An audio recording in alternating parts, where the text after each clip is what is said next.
ডেস্কটপে shortcut button ব্যবহার করতে চান, আমি শাটডাউন শর্টকাট বাটনটি দেখিয়ে দিচ্ছি।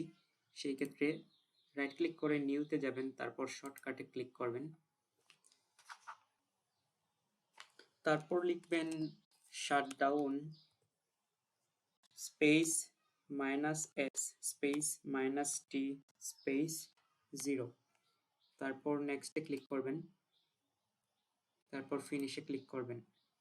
এই দেখুন shutdown.exe নামে একটি শর্টকাট তৈরি হয়ে গেল। সেটা সুন্দর করে সাজিয়ে নেওয়ার জন্য রাইট ক্লিক করে মোর অপশনে ক্লিক করব, তারপর প্রপার্টিজে যাব, তারপর চেঞ্জ আইকনে ক্লিক করব,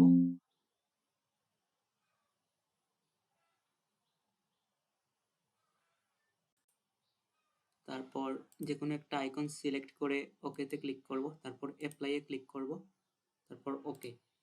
দেখুন শাটডাউন নামে শর্টকাট বাটনটি তৈরি হয়ে গেল। এখন যদি আপনারা খুব সহজে এই শর্টকাটটিতে ক্লিক করে আপনার ল্যাপটপ বা ডেস্কটপ শাটডাউন করে নিতে পারবেন। ধন্যবাদ সবাইকে।